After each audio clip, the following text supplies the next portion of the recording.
سب سے پہلے حضرت مفکر اسلام شہزادہ غوث اعظم ڈاکٹر پیر سید عبد القادر جیلانی شاہ صاحب کی ویڈیوز کو حاصل کرنے کے لیے جیلانی میڈیا کے یوٹیوب چینل کو سبسکرائب کریں اور بیل آئیکن کلک کریں۔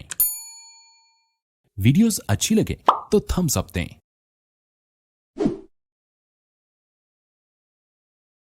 الصلاة والسلام علیہ سیدی یا رسول اللہ وعلا آلک وصحبک یا حبیب اللہ۔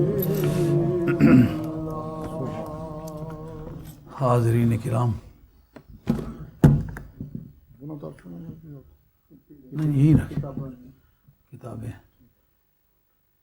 حاضرین کرام، تلاوت قرآن پاک سے مجلس کی ابتدا ہو چکی ہے۔ نعت رسول پاک صلی اللہ علیہ وسلم سے برکت حاصل کر لی گئی ہے۔ ایک بحث پیچھے سے چلی آ رہی ہے کہ سرکار بغداد رضی اللہ تعالیٰ عنہ کی ذات پاک کے بارے میں جو باتیں کہی ہیں کہ کوئی کسی مصیبت میں ہو مجھے پکارے تو میں پہنچوں گا، میرا گھوڑا تیار ہے، تیر کمان پہ چڑھا ہوا ہے اور میرا نیزہ میں نے بلند کیا ہوا ہے اور انتظار پہ ہوں، اور دور قریب کی کوئی بحث نہیں ہے۔ اس پر یہ سوال اٹھتا ہے کہ یہ جتنی باتیں سرکار بغداد نے کہی ہیں یہ آپ کی زندگی سے متعلق ہیں یا زندگی کے بعد بھی؟ اس پر دلائل اور شواہد پیش ہو چکے ہوئے ہیں کہ سرکار بغداد رضی اللہ عنہ نے مردے زندہ کیے۔ اس پر میں نے آپ حضرات کی خدمت عالیہ میں حضرت امام ابن حجر مکی کی کا فتاوی حدیثیہ جو پورے عرب و عجم کا استاد ہے اس سے متواتراً نقل کیا ہے مردے زندہ کرنا۔ سرکار سے مردوں کا زندہ کرنا ثابت ہے، اور سرکار دو عالم علیہ السلام کے صحابہ میں مردوں میں زندگی آنا ثابت ہے۔ لیکن یہ بحث کہ سرکار بغداد رضی اللہ تعالیٰ عنہ جب دنیا سے چلے جائیں گے تو بھی سرکار کی یہ پوزیشن ہوگی، اس کا تعلق اس کے ساتھ ہے کہ اگر ایک شخصیت جو اللہ کی بارگاہ میں مقبول ہے، بلند پایا ہے، اس کی اگر ہستی موت کے بعد مردہ تسلیم ہوتی ہے پھر تو یہ بحث نہیں چلے گی۔ اس کا مطلب یہ ہوگا کہ زندگی کے ساتھ یہ بات ختم ہو گئی۔ لیکن اگر یہ ثابت ہو جائے کہ جو بندگان خاص ہیں وہ مرنے کے بعد زندہ رہتے ہیں، ان کی زندگی ثابت ہے، وہ قبروں سے نکل سکتے ہیں، کسی کی مدد کر سکتے ہیں، قطع نظر اس بات کے کہ وہ نبی ہے یا رسول ہے یا شہید ہے یا ولی ہے۔ دیکھنا تو یہ ہے کہ کیا جس کی گردن اڑ گئی ہے، بیوی بیوہ ہو گئی ہے، جائیداد وارثوں میں تقسیم ہو گئی ہے، اس کی نماز جنازہ ضابطے کے مطابق پڑھی گئی ہے، قبر میں اس کو دفن کر دیا گیا ہے، اس کی زندگی کے بارے میں کس طرح شعور قائم ہوگا کہ وہ ابھی زندہ ہے؟ اس لیے آپ کو سمجھنا ہوگا کہ زندگی دراصل بدن اور روح کے اکٹھا ہونے سے جو زندگی ملتی ہے اس کو کہتے ہیں حیات عادیہ۔ یہ حیات حقیقیہ نہیں ہے، یہ حیات عادیہ ہے۔ ایسا ممکن ہے کہ بدن کسی ذی روح کا نہ ہو اور روح کا بھی کوئی تصور نہ ہو مگر زندگی ہو، اس کو حیات حقیقی کہتے ہیں۔ حیات حقیقی ان تمام مسائل کا مصدر ہے۔ یہ سارے جتنے مسائل چلتے ہیں یہ حیات حقیقی کے گردا گرد گھومتے ہیں۔ اب ہم لوگ آ رہے تھے، ہمارے ایک ساتھی نے فون کیا کہ بندے تو سارے چلے گئے، اب آئیں گے تو بات کیا ہوگی؟ ہم لوگ نماز مغرب سے پہلے آ گئے تھے، یہاں دروازے پر آ کے کھڑے ہوئے، پتہ چلا کہ کوئی صاحب ابھی نہیں آئے۔ جنہوں نے دعوت دی ہوتی ہے ان سے کہا کہ یہاں بیٹھ کے انتظار کر لیتے آدمیوں کا، کہا نہیں سر دست آپ گھر چلیں، وہاں سے واپس آ جائیں گے۔ لیکن وہاں اتنے لوگوں نے گھیر لیا کہ وہ ان کے بس کی بھی بات نہیں تھی، میرے بس کی بات بھی نہیں تھی۔ لوگوں کو بری طرح نا امید کرتے، بد اخلاقی کرتے تو چھوڑ کے آ سکتے تھے، لیکن ایک ضابطے کے مطابق سب لوگوں سے میل جول کرنے، دعا دم درود وغیرہ کرنے کے بعد کچھ لوگ بیعت کے لیے آئے ہوئے تھے، ان کو بیعت کرنے کے بعد پھر ہم لوگ آئے ہیں. لیکن اس سے ہمارا کچھ مطلب وابستہ نہیں کہ بندے کتنے ہیں. ہم نبی پاک علیہ السلام کی بارگاہ کے سگے بارگاہ ہیں. کتے کا کام ہوتا ہے اپنے مالک کی چار دیواری کی راکھی کرنا. چور ایک ہو یا 10 ہوں، اس کا کام ہے دوڑ دوڑ کے گلے پڑنا. ہم نبی پاک کی بارگاہ کے غلام ہیں.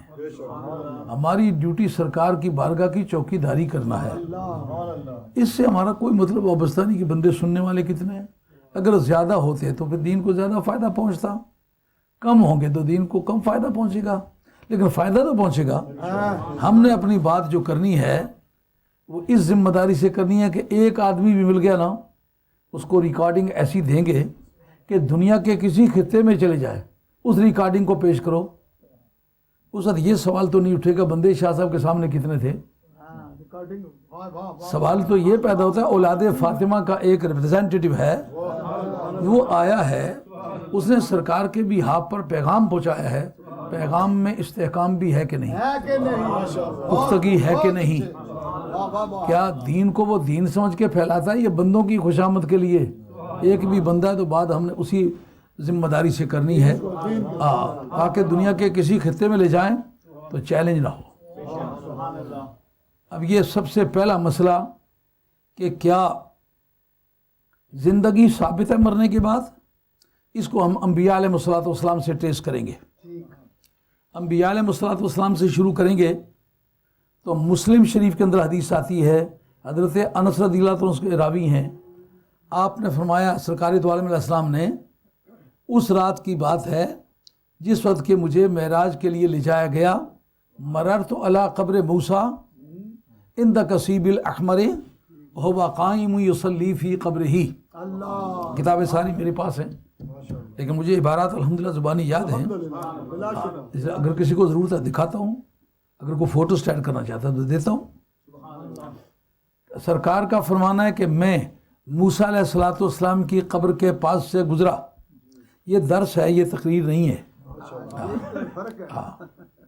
یہ درس ہے، بڑی سنجیدگی کے ساتھ آپ کو بھی سوچنے کا حق ہے.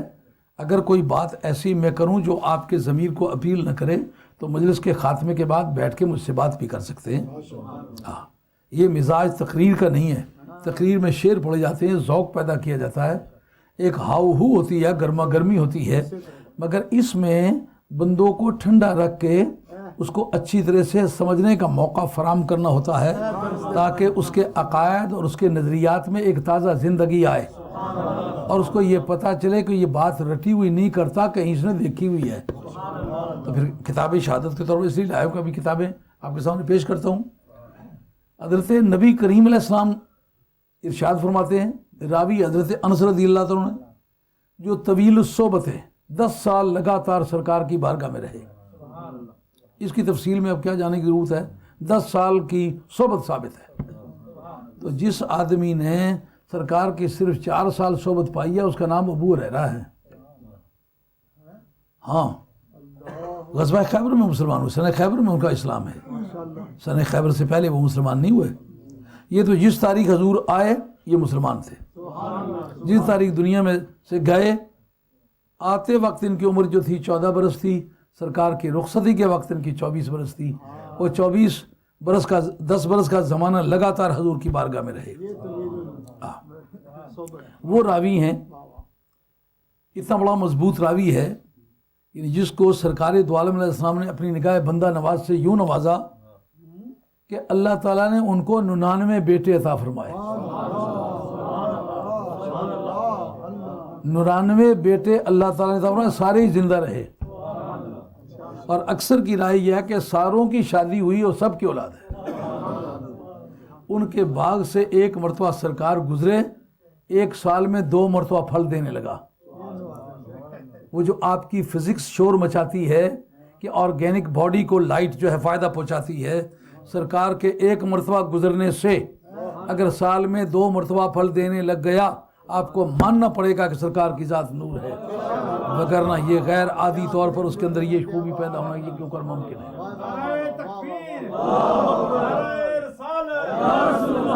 حضور مفکر اسلام، تعلیمات مفکر اسلام، ماشاءاللہ۔ اب بندوں کی کمی پوری ہو رہی ہے نا. اگرچہ بت ہیں جماعت کی آستینوں میں، مجھے حکم اذاں لا الہ الا اللہ. حضور علیہ الصلوۃ والسلام کو کتنے آدمی ملتے تھے واز کرنے کے لیے، لیکن سرکار کو پتا تھا میں کس کام کے لیے آیا ہوں. اب جس وقت یہ دیکھتے ہیں کہ وہ یہاں کھڑے نماز پڑھ رہے ہیں، سب سے پہلی بات تو یہ ہے کہ سرکار دو عالم علیہ الصلوۃ والسلام کے راستے میں جو اتنا بڑا وولیم ہے مٹی کا، اس سے پار کوئی نظر کس طرح آیا؟ کیونکہ جو سسٹم ہے نا آنکھ کا، میں کوئی آئی اسپیشلسٹ نہیں ہوں، مگر یہ مطالعہ مجھے اس ضرورت کے لیے کرنا پڑے گا، کرنا پڑا ہے کہ یہ آنکھ کا سسٹم کیا ہے. یہ جو آنکھ کے اندر کالی سی پتلی ہے، اس کے اندر ایک چھوٹا سا سوراخ نظر آتا ہے جو محض فرضی قسم کا سوراخ ہے، واقعہ میں وہ سوراخ نہیں ہے، شکل اس کی سوراخ جیسی ہے. اس سے اندر کوئی چیز دیکھی ہوئی جاتی ہے. اس کے خاتمے پر ایک رطوبت ہے، میمبرن ہے، اس کا نام رطوبت جلیدی ہے. اس کا انکشاف جناب حیدر کرار نے کیا ہے. اس رطوبت جلیدی پر جا کر کے فوٹو پرنٹ ہوتے ہیں. جو آپ کے پاس اس وقت کتابیں، پہلی کتاب فلسفے کی ہدیہ سعیدیہ ہے، تقریباً 200 صفحے سے کچھ زیادہ کی کتاب ہوگی. وہ ہم تو اس کو رسالہ ہی کہتے ہیں، لیکن وہ پڑھتے وقت جان مانگتا ہے. تو ہدیہ سعیدیہ کے اندر یہ بحث موجود ہے فلسفے کی ساری کتابوں میں، کہ دیکھنے کا سسٹم یہ ہے کہ جو آدمی کی نگاہ ہے نا وہ اجسام سیکلیہ پر ٹریول کرتی ہے. اجسام سیکلیہ کس کو کہتے ہیں؟ کہ جس چیز کو دیکھنا ہے، آپ کی آنکھ سے لے کر اس چیز تک فضا کا صاف ہونا، یہ اجسام سیکلیہ کی قسم کی چیز ہے. اگر درمیان میں کوئی ایسی چیز ہو کہ جس سے نگاہ پار نہ ہو سکتی ہو، تو پھر وہ نگاہ کو مانے آئے گی. جیسا کہ اس دیوار کے پیچھے مجھے کچھ نظر نہیں آ رہا، کیونکہ میری نگاہ کو یہ دیوار روک رہی ہے. دیوار سے نگاہ کو پار ہونے کا چانس ہی کو کہ یہ اجسام سیکلیہ میں سے نہیں ہے. اب دیکھنا یہ ہے کہ سرکار دو عالم علیہ الصلوۃ والسلام نے جو ان کو قبر میں کھڑا دیکھا، یہ نگاہ عادی کا کام نہیں ہے، یہ غیب دان نگاہ کا کام ہے کہ دیکھ لیا. کیونکہ نگاہوں سے غائب ہے، کھڑے ہیں اور نماز پڑھ رہے ہیں. یہ جو نقل و حرکت ہے یہ لوازمات حیات میں سے ہے. اس کو دنیا کی کوئی طاقت نہیں کہہ سکتی کہ زندہ نہیں ہے، ویسے بیٹھتا اٹھتا ہے. نہیں، جس نے بیٹھنا اٹھنا تسلیم کیا اس نے زندگی تسلیم کی ہے. اور بیٹھنا اٹھنا حدیث مرفوع سے ثابت ہے، اور مسلم شریف کے اندر حدیث موجود ہے. اور آج تک محدثین میں سے کوئی ایک نام کا بھی محدث نہیں گزرا جس نے اس پر جرح کی ہو، ہاں کریٹیسائز کیا ہو، اتھینٹیکیٹڈ. اس سے حیات انبیاء ثابت ہوئی. جس وقت موسیٰ علیہ السلام حضرت نبی کریم علیہ السلام بیت المقدس شریف پہنچے تو آگے حضرت موسیٰ علیہ السلام انتظار کر رہے ہیں. اس جگہ ایک بحث چھڑتی ہے کہ نبی کریم علیہ السلام کی سپیڈ کے مقابلے میں تو موسیٰ علیہ السلام کی سپیڈ زیادہ ہوئی. عقیدہ صحیحہ یہ ہے کہ حضور ہر اپنی صلاحیت میں ہر دوسرے نبی، ہر دوسرے رسول سے فائق ہیں، بلند پایا ہیں. تو جب حضور بعد میں پہنچے، وہ پہلے پہنچ گئے، تو وہ قاعدہ کس طرح زندہ رہا؟ اس کا جواب یہ ہے کہ جو سرکار براق پر تھے اس وقت سرکار اپنی نبوت کی سپیڈ نہیں استعمال کر رہے تھے، اس وقت براق کی سپیڈ استعمال کر رہے تھے. موسیٰ علیہ السلام کا پہلے وہاں موجود ہونا اس بات کی دلیل ہے کہ نبوت کی سپیڈ براق کی سپیڈ سے زیادہ ہے، اس لیے براق بعد میں پہنچا موسیٰ علیہ السلام. اب یہ جانا اور آنا یہ بھی لوازمات حیات میں سے ہے کہ نہیں؟ جس نے جانا آنا مانا ہے اس نے پہلے زندگی مانی ہے، بعد میں آنا جانا مانا ہے. اچھا، اس پر حضرت علامہ بدر الدین عینی وہ فرماتے ہیں کہ جس وقت سرکار دو عالم علیہ السلام کی ذات و برکات وہاں تشریف لے گئے تو سارے انبیاء علیہ السلام جو وہ موجود تھے، تو وہ کیا فرضی ڈھانچے تھے؟ یعنی ان کے اندر روح بھی موجود تھی. کہ وہ روح ان کی جو تھی، عقیدہ صحیحہ میں یہ بات موجود ہے کہ نبی کی روح وفات کے فوراً بعد اسی باڈی میں واپس کر دی جاتی ہے. یہ شاید آپ کی اطلاع میں نہ آئی ہو لیکن اب سنیں اس کو. اسی باڈی میں واپس کی جاتی. کیوں؟ کہ انبیاء علیہ الصلوۃ والسلام کی زندگی میں زوال مرتبہ نہیں ہے. واہ، زوال مرتبہ نہیں ہے. آزمائش ہو سکتی ہے، مصیبت ہو سکتی ہے جیسے آدم علیہ السلام کو ہوئی، لیکن حضرت آدم علیہ السلام کو پہلے کے مقابلے میں گرا دیا گیا؟ ہرگز نہیں گرایا گیا. انبیاء علیہ الصلوۃ والسلام کی کے مرتبے میں زوال مرتبہ کا کوئی سسٹم نہیں ہے. تو جب زوال مرتبہ کا کوئی سسٹم نہیں ہے تو پھر دیکھنا یہ ہے کہ انبیاء علیہ السلام کی روحوں کو رکھا کہاں گیا ہے؟ کائنات میں کوئی بھی جگہ ایسی ہے جو نبی کی باڈی سے زیادہ برکت والی ہو؟ بات سمجھ آ رہی ہے؟ نبی کی باڈی سے زیادہ برکت والی چیز نہ کعبہ شریف ہے، نہ مسجد نبوی ہے، نہ لوح محفوظ ہے، نہ عرش الہی ہے، نہ لوح ہے، نہ قلم ہے. نبی کی باڈی کی قیمت زیادہ ہے. اور یہ بات ہمارے علماء کے علاوہ علماء دیوبند نے اپنی کتاب المحند علی المفند اس کے اندر لکھا ہے، جس کا دوسرا نام التصدیقات لدفع التلبیسات بھی ہے، میرے پاس موجود ہے الحمدللہ. اس کے اندر انہوں نے بتایا کہ جو مٹی سرکار دو عالم علیہ السلام کی باڈی سے لگی ہوئی ہے اس کا درجہ کعبے سے بھی افضل ہے، مسجد نبوی سے بھی افضل ہے، مسجد اقصیٰ سے بھی افضل ہے، وہ عرش سے بھی افضل ہے، کرسی سے بھی افضل ہے، لوح سے بھی افضل ہے، قلم سے بھی افضل ہے. علماء دیوبند نے لکھا. اب اگر نبی کی باڈی ساری کائنات کے مقامات سے افضل ہے تو نبی کی باڈی سے روح نکالنے کے بعد نبی کی روح کو ایک کم تر جگہ پر رکھا جائے تو حد تک لازم آتی ہے کہ نہیں؟ حد تک لازم آئے گی. اس لیے رب ان کی روحوں کو ان کی باڈیوں میں واپس کر دیتا ہے. اچھا، وہ اگر جو عقیدہ ہے کہ اپنی قبروں میں زندہ ہیں تو ان کی روح جو زندگی کا کردار ادا کر رہی ہے قبر میں، تو اس جگہ انبیاء علیہ الصلوۃ والسلام جو تشریف لائے ہیں تو وہ اس بدن کے ساتھ اس کی زندگی کا تعلق ہے یا اس بدن کے ساتھ تعلق ہے؟ اس کا جواب سنیں. حضرت امام جلال الدین سیوطی آپ کی کتاب الحاوی للفتاوی اس کے اندر بتایا یہ سوال اس وقت ہم اٹھائیں گے جس وقت جبریل امی آ کر کے دیا قلبی کی شکل میں حضور کی بارگاہ میں پیش ہوتے ہیں تو حضرت جبریل امی کی روح اپنی اصل باڈی میں کار فرما ہے یا ادھر حضرت دیا قلبی کی باڈی میں کار فرما ہے؟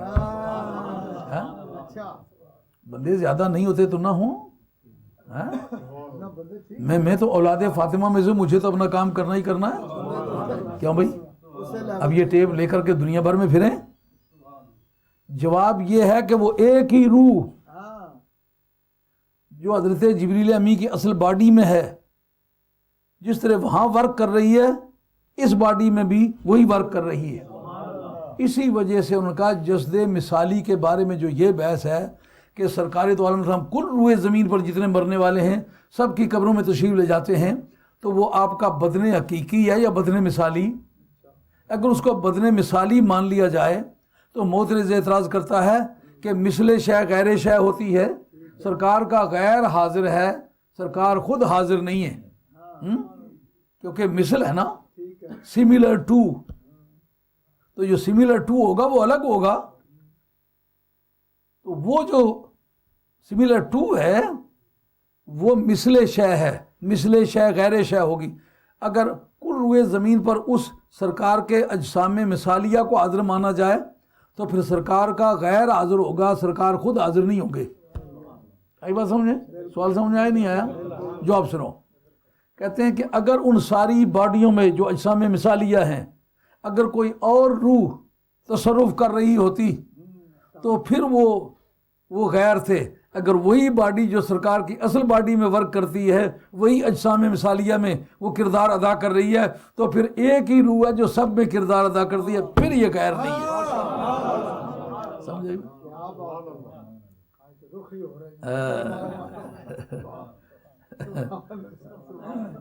روزانہ اکھاڑے میں ورزش کرنے کا یہی مطلب ہوتا ہے.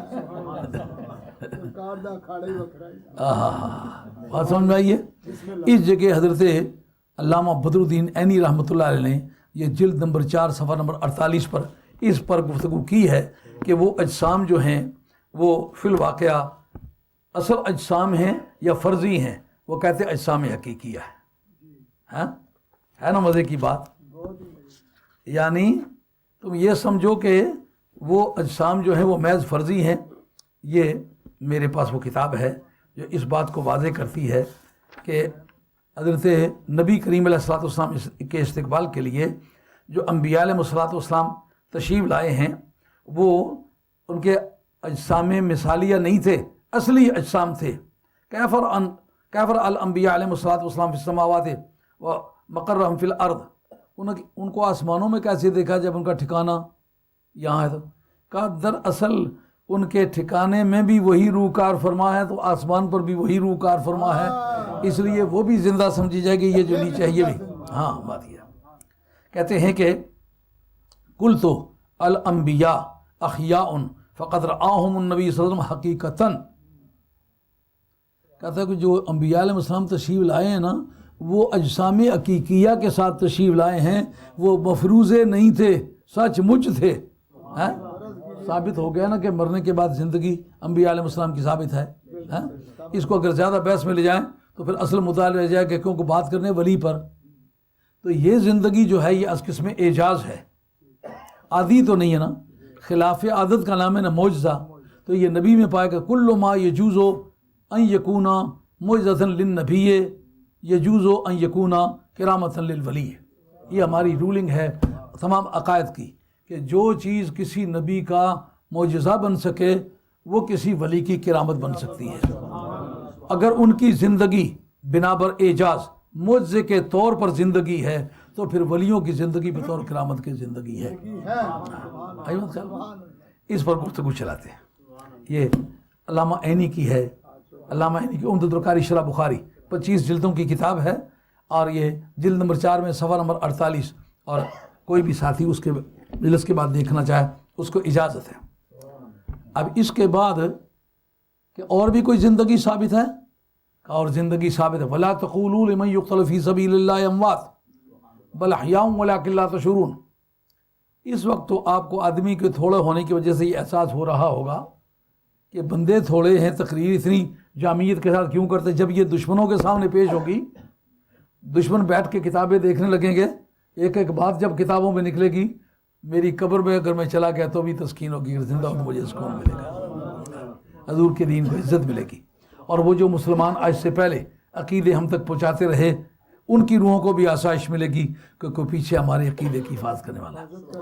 قرآن مجید نے جب یہ بات کہی لا تقولوا لمن يقتل فی سبیل اللہ اموات بل احیاء ولکن لا تشعرون، جو اللہ کے راستے میں قتل کر دیے گئے ان کو تم مردہ مت کہو.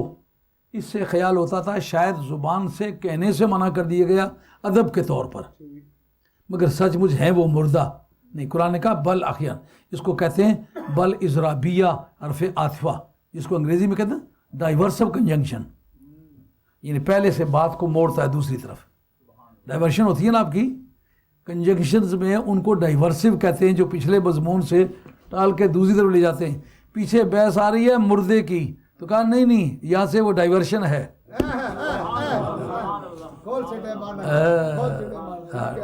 ڈائیورسو کنجنکشن ہے یہ بل، یعنی وہ نہیں بلکہ، ایسا نہیں ہے بلکہ اس کی جا بجا یہ بات ہے ہی وہ زندہ. اور دوسرے مقام پر واضح طور پر یہ کہہ بھی دیا لا تحسبن الذین قتلوا فی سبیل اللہ امواتا، کہ تم ان کو مردہ سمجھو بھی مت. اعتقادی طور پر مردہ سمجھنے کی بھی اجازت نہیں. اب جو سمجھنے کا ہے کہ یہ بھی شاید عقیدے کے طور پر کہا ہو، آگے کرینہ صارفہ مجازی معنی نہیں کر سکتے، آپ کو حقیقی معنی کرنا پڑے. ان ربہم یرزقون، خدا کی بارگاہ میں رزق پاتے ہیں. رزق کھانا جو ہے یہ زندوں کی علامات میں سے ہے، مردوں کی شان میں سے نہیں ہے، لوازمات حیات میں سے ہے. اب جناب اس پر تمام جتنے بھی فقہا ہیں، تمام متکلمین ہیں، کسی کو بھی اس میں شک نہیں ہے کہ شہید زندہ ہے. شہید کی زندگی پر کسی کو شک نہیں. وہ جتنے شک ولیوں کے بارے میں کرتے ہو، نبیوں کے بارے میں کرتے ہو، اس شک کی جتنی صراحت شہید کی زندگی میں موجود ہے اتنی تو کسی کی میں موجود نہیں ہے. کیوں کہ نبی اپنی طبی موت سے اگر انتقال کر گیا ہے، ولی طبی موت سے نارمل ڈیتھ اس کی ہوئی ہے، تو اس کے مقابلے میں شہید کی تو اب نارمل ہے، عادی نہیں ہے، یعنی گردن یہاں سے وہ جا لگی اور اس کے بعد اس کا جنازہ پڑھا گیا، سوائے امام شافعی کے۔ امام شافعی کہتے ہیں کہ شہید کا جنازہ نہیں پڑھنا چاہیے، اس لیے کہ وہ زندہ ہے، ہاں، لیکن باقی سب ائمہ کہتے ہیں جنازہ پڑھنا چاہیے۔ اس پر گفتگو کریں تو لمبی ہو جائے گی، اصل مدعا سے ہٹ جائیں گے۔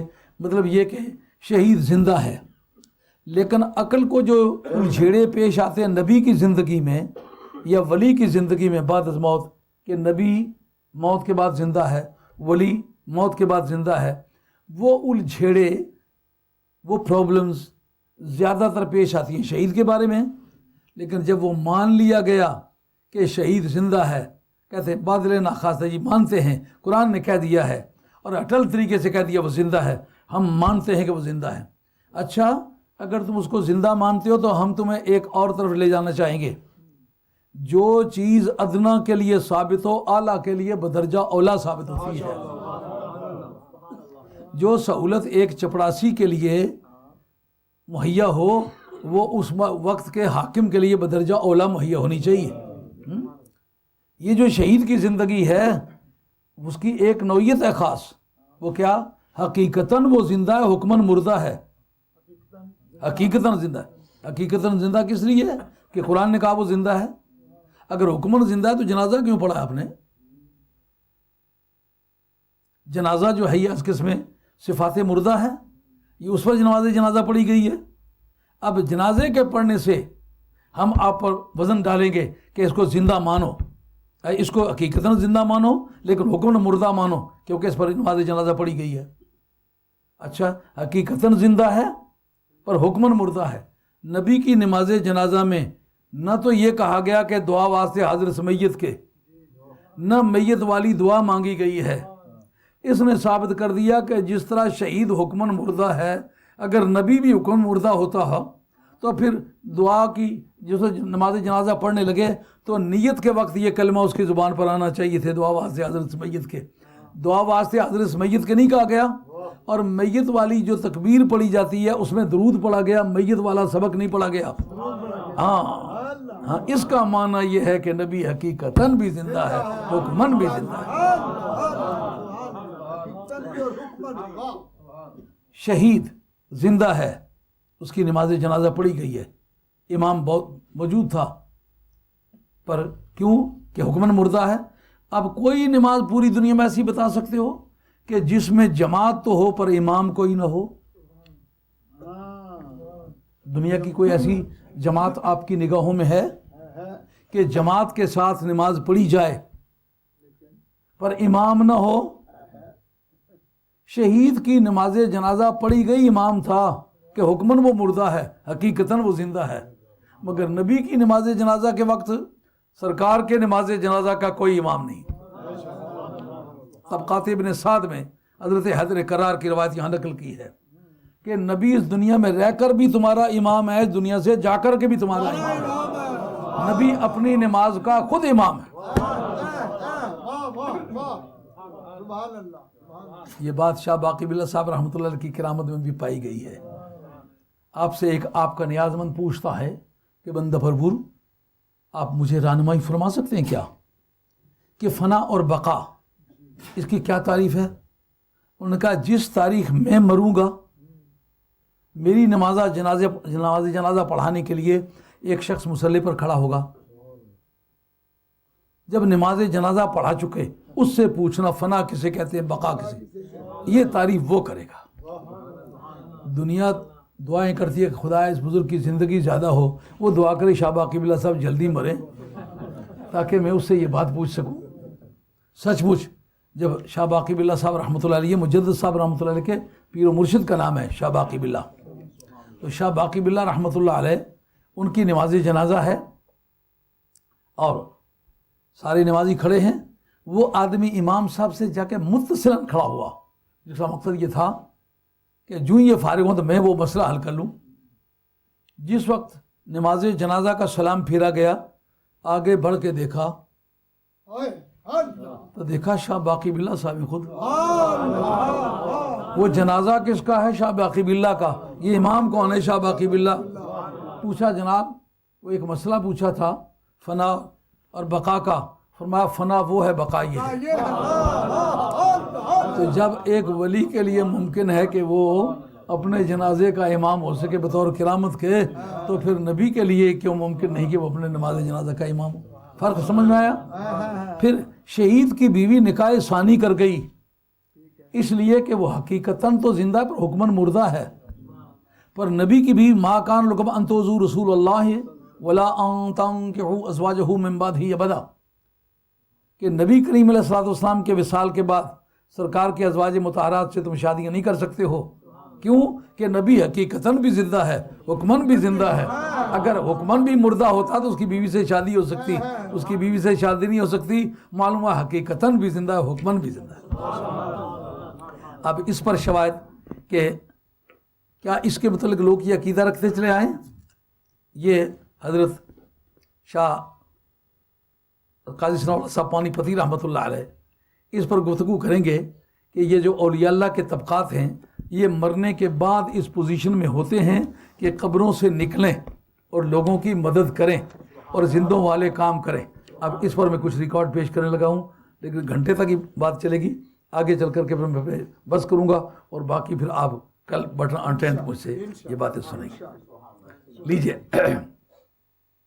یہ اس بارے میں کہ اللہ کے جو دوست ہوتے ہیں ان کی زندگیوں میں یہ تو قوت پائی جاتی ہے۔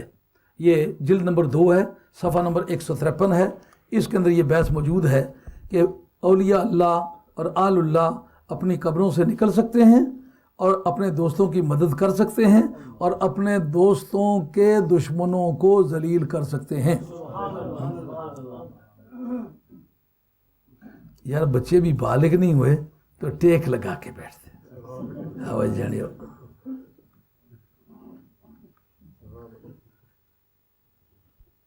میں اب اس وقت 72واں سال میرا چل رہا ہے، کسی جگہ ایسے سیڑھیوں پر سے چڑھنے لگے تو کسی آدمی نے میری بغل میں ہاتھ دے لیا مجھے چڑھانے کے لیے، میں نے کر کے اللہ کو یاد تو ایک ہاتھ پر اس کو اٹھا لیا اور سیڑھیوں میں چڑھ گیا۔ مردوں والی زندگی گزارو، بزدلوں والی زندگی مت گزارو۔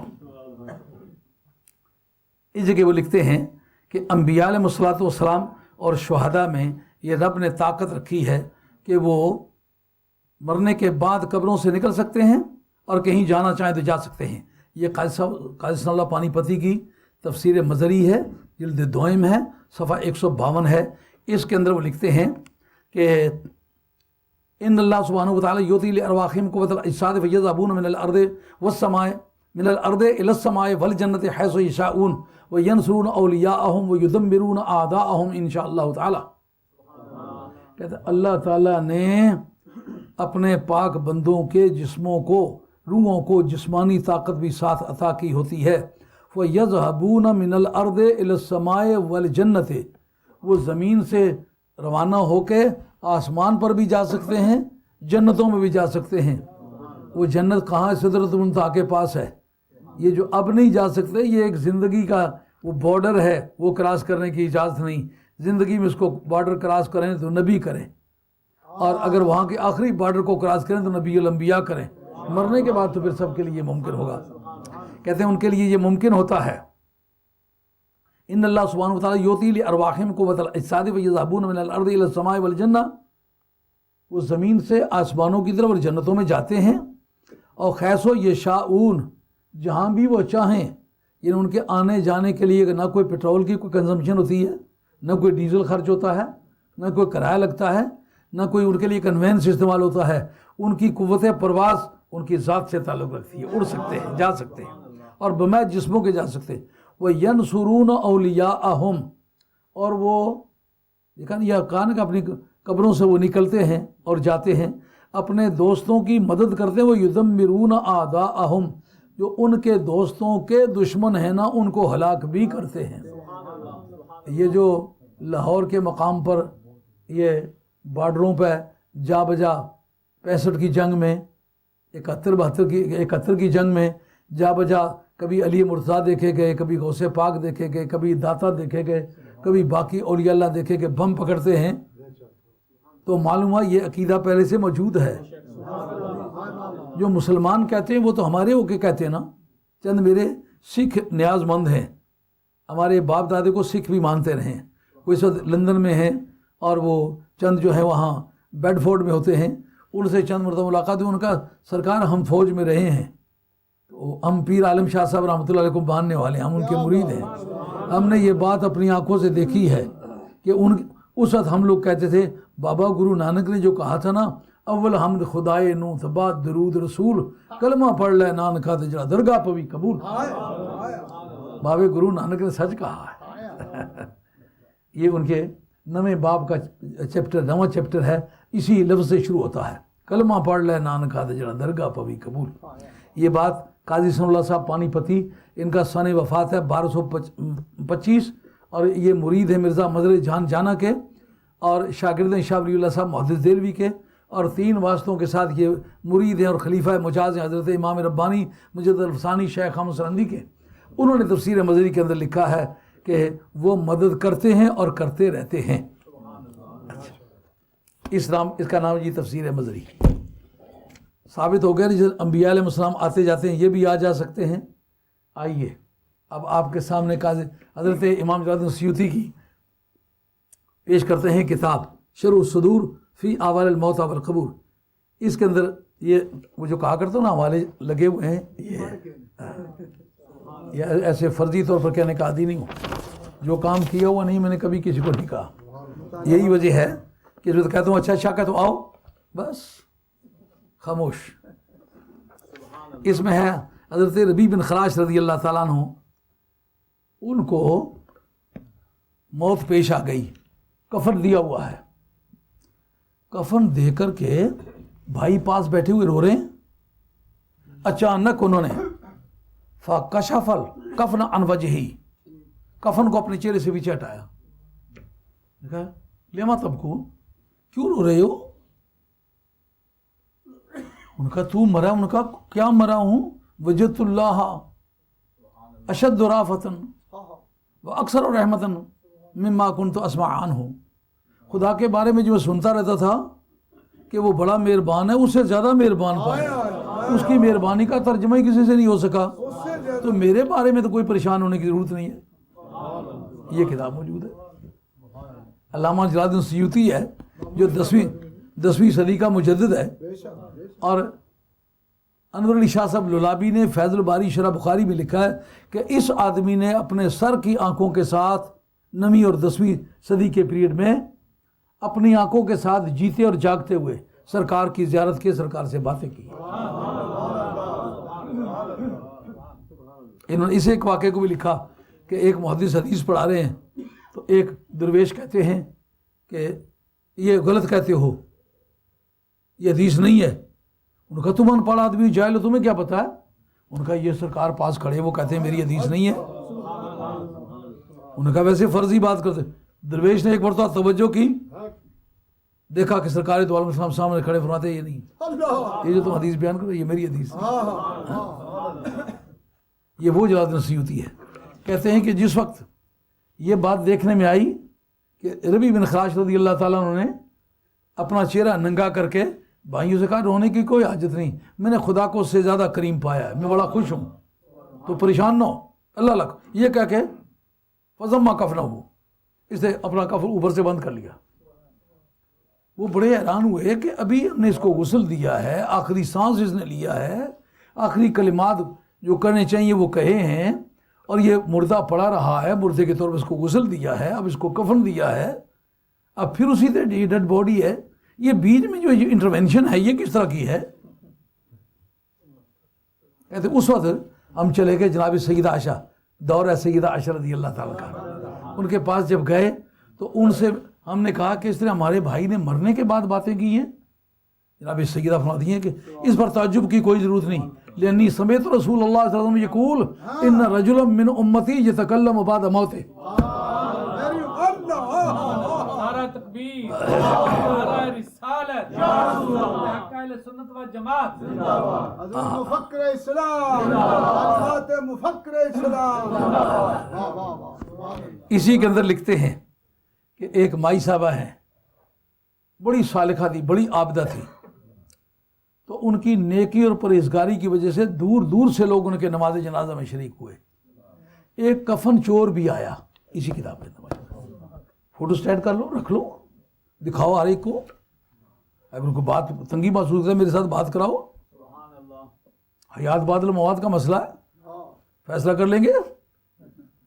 جناب جس وقت مائی صاحبہ کا وصال ہو گیا، دور دور سے لوگ مائی صاحبہ کو نیک سمجھ کے ان کے جنازے میں آئے۔ جب وہاں پہنچے، یہ کفن چور اس ارادے سے آیا کہ مائی صاحب کو کفن بڑا قیمتی ڈالیں گے، اب اگر میں چلا جاؤں تو دفن کرنے والی جگہ پتہ چل جائے گی، رات کو کئی قبریں پھر تلاش کرنے کی دقت نہیں ہوگی، ایگزیکٹلی وہ قبر میرے علم میں ہوگی، جا کے سیدھا اس کو اکھاڑ کے کفن چوری کر کے لے آؤں گا۔ جس وقت وہاں وہ پہنچا تو اس نے قبر اکھاڑی، قبر پہ اترا، کفن اتارنے لگا، مائی صاحب اٹھ بیٹھی اور دونوں بازوؤں سے پکڑ لیا۔ انہوں نے کہا خدا کے بندے تو بخشا ہوا آدمی ہے، تمہیں شرم نہیں آتی؟ تو کفن چرانے کے لیے آیا، خدا کے کاغذات میں تیری بخشش۔ انہوں نے کہا اس وقت باتیں کرنے لگا، انہوں نے کہا ساری زندگی کفن چوری کیے ہیں، میری بخشش کا کیا سامان ہے؟ انہوں نے کہا میں اللہ تعالیٰ کا ذکر کیا کرتی تھی، اب تو اگر میں کہوں کہ میں نے بہت ذکر کیا تو اب تو کوئی حرج نہیں، کیونکہ قبر کا آخری سانس تھا وہ میں لے چکی ہوں، میں مر چکی ہوں، اب اگر کوئی بات کروں اس پر کوئی پکڑ نہیں ہوگی۔ میں تمہیں بتاؤں، میں ذکر کیا کرتی تھی، اللہ کی بارگاہ میں دعا مانگا کرتی تھی، مولا کریم جو میرے جنازے میں بھی شریک ہونا اس کا بیڑا پار کر۔ تو دن کے وقت میرے ذرا دیکھیں، مائی صاحب جس ریفرنس کو کوٹ کر رہی معلوم اس وقت بھی زندہ تھی۔ کہ جب تو میرے جنازے میں شریک ہوا نا، وہ میری دعا پہلے سے قبول تھی، جو ہی تو شریک ہوا اللہ تعالیٰ نے تیرے سارے گناہوں پہ قلم پھیر دیا اور تجھے بخش دیا، اب تمہیں اللہ اللہ کرنی چاہیے۔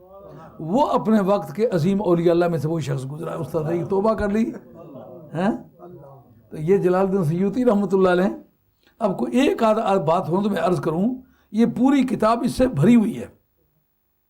اس کو صفحہ نمبر 351 سے 52 تک آپ کو اصل عبارات پڑھ کے تھوڑی سی بات سنا دیتے ہیں، تاکہ آپ اندازہ کریں کہ اس میں کوئی 1 2 4 10 آدمی گزرے ہونا، پھر تو آدمی بات کرتا ہے۔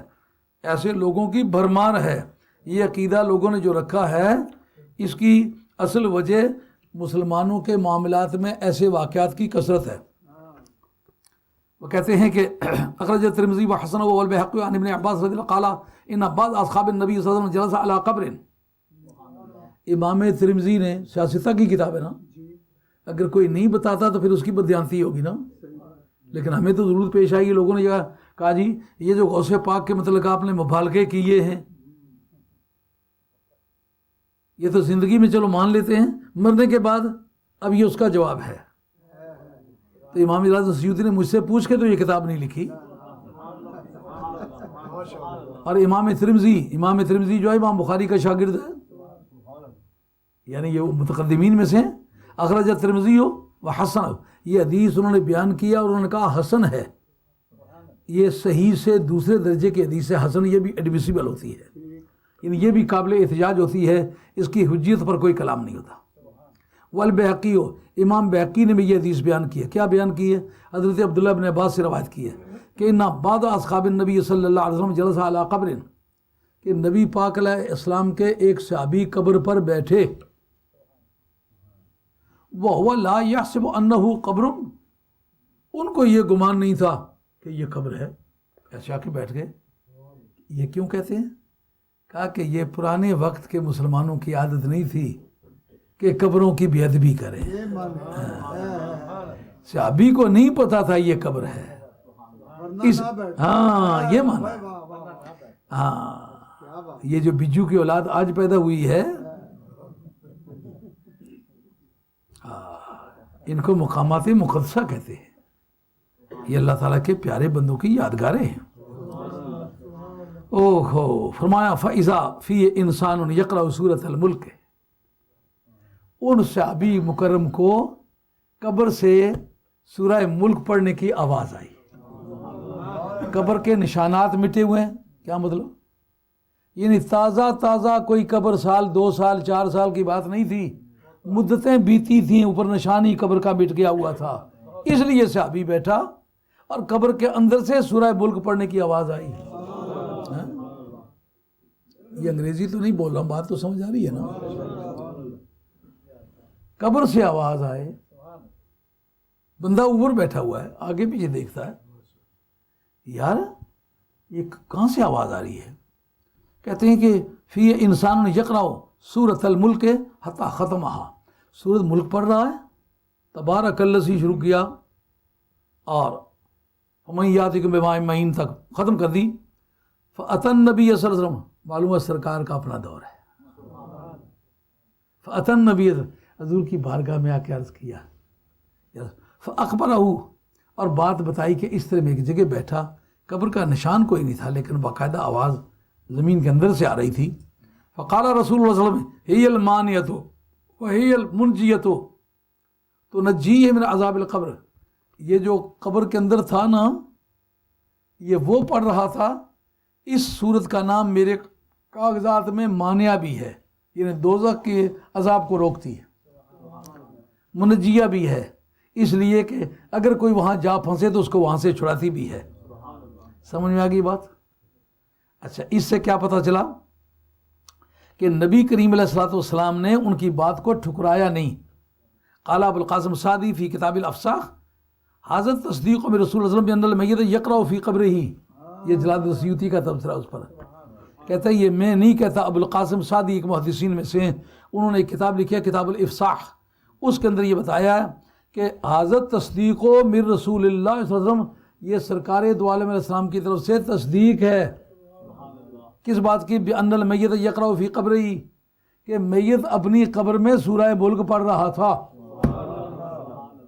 اس پر دوسرے محدثین نے تبصرہ کیا، کہا وہ زندگی میں بطور وظیفے کے پڑھا کرتے تھے، کما تعیشون تموتون کما تموتون تبعثون، جس طرح زندگی گزارو گے اسی طرح تمہاری موت ہوگی اور اسی طرح تمہیں اٹھایا جائے گا۔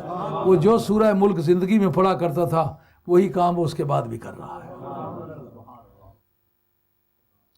فإن عبد اللہ اخبرہ بذلک وصدقہ رسول اللہ صلی اللہ علیہ وسلم، اس اللہ کے بندے نے جا کر کے سرکار کو بتایا اور سرکار نے اس کی تصدیق فرمائی۔ سرکار نے یہ نہیں فرمایا کہ یہ بات ویسے ہی تجھے خیال آیا ہوگا، یہ ویسے ہی بات تمہاری سمجھ آ گئی، تمہیں غلط فہمی ہوئی ہوگی، نہیں، سرکار نے فرمایا وہ اپنی قبر میں پڑھ رہا تھا، سرکار نے اس کی تصدیق فرمائی، جس کا معنی یہ پڑھنا، آواز کا ہونا، یہ لوازمات حیات میں سے ہے کہ نہیں؟ ہاں، اب اس کو پڑھتا ہی چلا جاؤں، یہ سب حوالہ جات لگے ہوئے ہیں، کوئی ایک ہو دو ہوں تو پڑھوں، لیجئے۔ اس میں کہا، بیان کیا ہے، اخرج ابن مندہ انا عاصم السقطی قال خفرنا قبرا ببلخ، کہتا ہے بلخ بخارے میں ہم نے ایک قبر کھودی، تو فنقب فی قبرہ، تو اسے ایک چوٹ لگی تو اس کے ایک قبر کے اندر سوراخ ہو گیا، لیکن فیضا شیخ فی القبر متوجہ الی القبلۃ وعلیہ ازار اخضر واخضر ما حولہ وفی حجرہ مصحف یقرأ فیہ، کہتا ہے جب وہ چوٹ لگی تو ساتھ والی قبر زخمی ہو گئی، اس میں سے ایک سوراخ ہو گیا، دیکھا کیا کہ اس میں ایک اندر آدمی بیٹھا ہوا ہے جس نے منہ قبلے کی طرف کیا ہوا ہے۔ معلوم ہوا کہ قبلے کی طرف منہ کر کے بیٹھنا عبادت کی غرض سے یہ اللہ کی عادت جیتے ہوئے بھی ہے، مر کے بھی ہے، کیوں بھائی؟ یہ بھی اولاد فاطمہ نہیں ہے، غوث پاک اولاد فاطمہ میں سے ہیں، یہ عام آدمی ہے۔ وعلیہ ازار اخضر، انہوں نے اوپر سبز سی چادر اوڑی ہوئی ہے، واخضر ماحولہ، اور اس کا اثر یہ ہے کہ پورے قبر کا جتنا ماحول ہے وہ سارا سبز نظر آ رہا ہے، سبزی اس کی نظر آ رہی ہے۔ وفی حجرہ مصحف یقرأ فیہ، ان کی گود میں قرآن مجید ہے اور وہ پڑھ رہے ہیں۔ کیوں جناب، مرنے کے بعد جینا ثابت ہوا کہ نہ ہوا؟ یہ آگے چل کر کے بیان کرتے ہیں، نقل سہیلی فی دلائل النبوہ عن بعض صحابہ انه خبر قبرا فی موتن، اور فن فتقت طاقت فاذا شخص علی سریر وبین یدیہ مصحف یقرأ فیہ امامہ روضۃ خضراء وذلک باخضر، علم انه من الشهداء لانه رأى فی صفحة وجه جرحا واورد ذلك ابن حبان فی تفسیرہ۔ جناب ابن حبان کی 6 جلدوں میں ہے سیاح، اس کا بھی نام صحیح ابن حبان ہے، اس کے اندر جو باب تفسیر ہے اس کے اندر یہ واقعہ موجود ہے۔ کہتے ہیں سہیلی نے جو افریقہ کے محدثین گزرے ہیں ان میں چوٹی کے آدمی امام سہیلی گزرے ہیں، انہوں نے کتاب لکھی دلائل النبوت۔ یہ امام جلال الدین سیوطی جو ہیں یہ بھی افریقن ہے نا، کیونکہ ایجپٹ جو ہے یہ افریقہ کا حصہ ہے نا، تو پھر اس ملک کے علماء کے حوالہ جات یہ کوٹ کرتے ہیں نا۔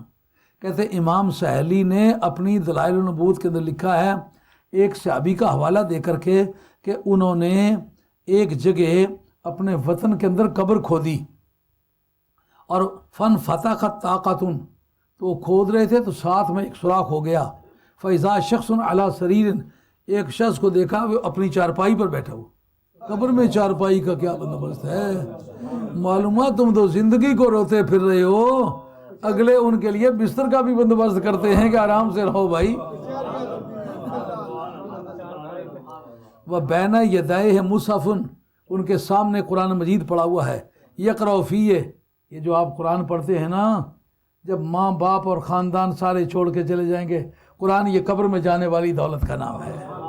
قیامت کے میدان میں گواہ بن کے آئے کہ مولا کریم یہ مجھے پڑھتا رہا ہے، کچھ بھی اس نے کیا ہے گنہگار ہے، پر میں کہتا ہوں مولا کریم میری اس نے بڑی عزت کی ہے، بڑی تجوید سے، تقسیم سے، ترتیل سے، قواعد سے، ضوابط سے، حدر سے، اور حدر کے علاوہ باقی جو قواعد ہیں نا، حدر، ترتیل، تجوید اور تحقیق۔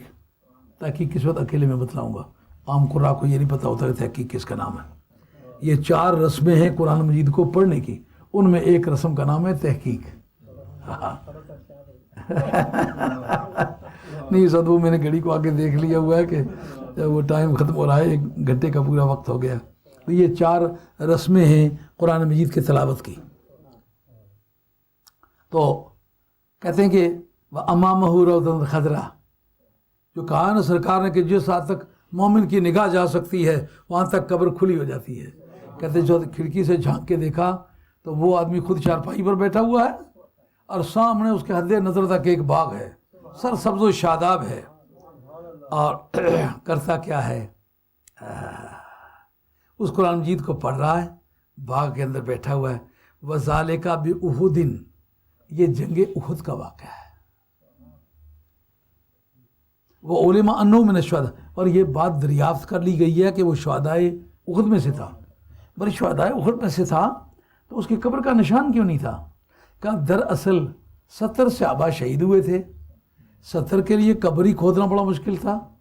اگر کھودی گئی تو ایک قبر میں 3 4 میتوں کو دفن کیا گیا تو پھر ان کے لیے کوہان ان کی بنانا مشکل ہو گیا، تو پھر آگے اس کا بندوبست کچھ نہیں تھا، تو اس وجہ سے وہ قبریں اوپر سے بٹ گئی ہوئی تھی۔ لیکن یہ بات دریافت کر لی گئی کہ وہ شہدائے احد میں سے تھا۔ ثبوت کس طرح سمجھ آیا کہ وہ شہدائے احد میں سے تھا؟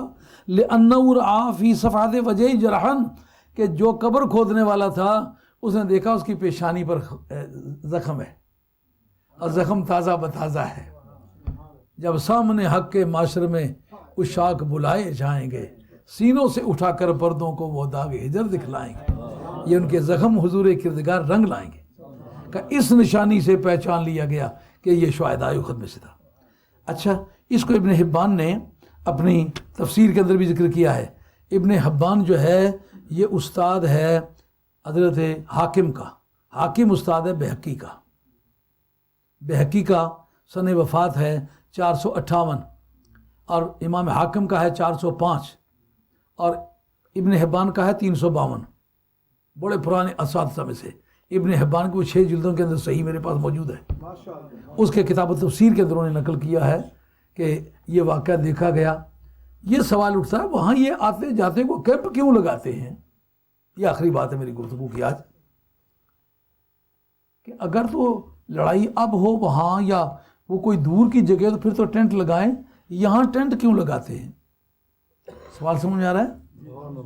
یعنی جس جگہ آپ رہتے مدینہ طیبہ اور احد، یہ دور دور تو نہیں ہے، پاس پاس ہیں، وہاں ٹینٹ کیوں لگتا ہے؟ یہ ایک پولیٹیکل کویسچن ہے۔ سرکار دو عالم علیہ السلام کی عادت کریمہ تھی کہ بیرکیں تو تھی نہیں, فوجیوں کو تنخواہیں تو ملتی نہیں تھیں, گھر سے روٹی کھانے والے تھے, اپنے گھوڑے کو چارہ خود ڈالنے والے تھے, اپنی تلوار کا خود بندوبست کرنے والے تھے, تلوار کی دھار کا خود اہتمام کرتے تھے, ڈھال اپنے پیسوں کی خریدتے تھے اور اپنے لیے کپڑے خود مہیا کرتے تھے. سرکار کی بارگاہ سے نگاہ کرم کے سوا انہیں کچھ چیز سوائے مال غنیمت کے کچھ نہیں ملتا تھا. پھر کیا طریقہ تھا ان کو اکٹھا کرنے کا؟ اخد کے پہاڑی پر ٹینٹ لگتا تھا. ٹینٹ لگانے سے یہ فیصلہ ہو جاتا ہے, یہ قیمتی باتیں کبھی آپ مطالعہ کریں گے تو آپ کو اس کی ضرورت پڑے گی کہ ٹینٹ لگتے ہی کیوں تھے. کہا ٹینٹ لگنے کی وجہ یہ تھی, اکٹھا کرنا مراد تھا. وہاں کیوں لگاتے؟ کہا اونچی جگہ ہے, مدینہ طیب جتنے بھی علاقے اس کے گرد و نواح میں سب سے وہ جگہ نظر آتی ہے. ٹینٹ لگانے سے صحابہ سمجھ جاتے کہ کہیں جانا ہے. نہیں تو اس جگہ ٹینٹ کیوں لگتا؟ یہ جانے سے پہلے لگاتے, واپس آتے بھی لگاتے. واپس کیوں آ کے لگاتے؟ کہا جدھر سے واپس آتے نا کچھ مال غنیمت ہاتھ لگتا تو گھر جانے کے بعد تقسیم کرتے تو لوگ سمجھتے اپنے گھر کے لیے سرکار نے رکھ لیا ہے. کہا یہاں سامنے میدان میں ٹینٹ لگاؤ, جو پاس ہے اپنے ہاتھ سے انہیں دیتا ہوں اور اپنا کپڑا جھاڑ کے اللہ کا نام لے کے گھر چلتے ہیں, تاکہ میرے دوستوں کو یہ شبہ نہ گزرے کہ سرکار اپنے لیے کوئی چیز رکھ لیتے ہیں. ہاں تو کتنا وہ پیارا سما ہوگا جس وقت کے مدتیں بیتی ہوں گی, قبروں کے نشان مٹ جانے کے بعد پیشانی پر لگا ہوا زخم باقی ہوگا. اب صحابہ کو سمجھنا ہوگا آپ نے کہ ان لوگوں نے قبروں کے نشانات مٹانے کی ذمہ داری کو کیوں ادا کیا ہے. کہ آپ بتانا یہ چاہتے ہیں کہ مدتیں بیتی ہیں, اس کے بعد زخم تازہ ہے. معلوم ہوا کہ شہید جس حالت میں مرتا ہے وہ شہادت کی زندگی اس کی ایسی ہوتی ہے کہ وہ حالت برقرار رہتی ہے. یہ آج کا بیان تھا, غالباً 7-8 منٹ اوپر ہو گئے 1 گھنٹے سے. انشاءاللہ العزیز پھر زندہ رہے تو آئندہ مہینے میں کسی وقت ملاقات ہوگی تو اس پر مزید وضاحت ہوگی. یہ بات تو سمجھ میں آ گئی ہے نا کہ مرنے کے بعد جینا, آنا, جانا, اس کے اندر چند اور میں شواہد پیش کروں گا آئندہ جب آؤں گا کہ صحابہ کرام کے بعد کے آدمی مرنے کے بعد لڑائیوں میں دیکھے گئے, مدد کرتے دیکھے گئے, نکاحوں کے گواہ بنے. اگر مرنے کے بعد جینا تسلیم نہیں کرتے اس کو نکاح کو کیسے حلال کہو گے؟ یہ انشاءاللہ اس پر گفتگو آئندہ ملاقات میں ہوگی. پر کیسر سستا ہے کشمیرے, پوچھو مل لاہوروں, پستہ اتے بادام محمد سستے ملن پشوروں. جب ہم لوگ دنیا سے چلے جائیں گے آپ کو اس طرح کی معلومات کا بندہ ہی نہیں ملے گا. اتنی کیوں محنت کرے گا؟ اب اگر ہم کسی سے کچھ معاوضہ لینے کی شوق رکھتے تو پھر پہلے سے یہ سمجھتے کوئی دے گا کوئی کیا. ان مریدوں کو یہ بات بار بار بتلائی ہوئی ہے کہ ہم آتے جاتے وقت ڈیزل بھی اپنا خرچ کر لیں گے. آپ یہ جو لنگر پکاتے ہیں یہ بڑی چیز ہے, میری خدمت یہ بڑی اچھی طرح کرتے ہیں, لیکن میری طرف سے ان کو اجازت ہے آپ بالکل خدمت نہ کریں, آپ اپنا کام چلائیں. دین کا کام ہمارا کام ہے, یہ غرض ہماری سب سے پہلی غرض ہے, باقی ساری غرضیں بعد کی ہیں. تو اس ساتھ کے ساتھیوں سے پوچھو کہ کسی وقت جب تک کہ کوئی کھانے کا وقت نہ میرے دروازہ کھٹکھٹا سکتے ہیں؟ کوئی نہیں کھٹکھٹا سکتا. لوگ پیسے دینے کے لیے آتے ہیں, یہ سب دروازہ کھولے. میں نے کہا کیا قصہ ہے؟ انہوں نے کہا یہ 11ویں شیف کے پیسے. میں نے کہا جمعہ والے دن دینے میں اس وقت کام لگاؤں. لوگ پیسوں کے لیے بھائیوں کو قتل کر ڈالتے ہیں, باپ کو مارتے ہیں, وہ پیسے میرے دروازے پر چل کے آتے ہیں. لیکن الحمدللہ کئی ہزار کتاب میرے کتب خانے میں ہے, جس کو ہاتھ لگاؤ گے اس پر کچھ نہ کچھ لکھا ہوا ہے. اور جب کبھی ضرورت پڑے تو پھر اس کو دہرانے میں بھی مجھے دقت نہیں ہوتی. مجھے پتا ہوتا فلاں جگہ میں نے یہ بات دیکھی. اللہ کا شکر ہے. اب سلام پڑھتے ہیں, اس کے بعد اجازت چاہتے ہیں. نبوت کے بارے میں تصویر آئے ہونا مرزا جی کی, یہ ان کے کفر کی سب سے پہلی. ساری کتابوں کی جامع کتاب کا علم ہو تو وہ اگر ڈوبے ہوئے بیڑے تارے تو کیا مذائقہ ہے.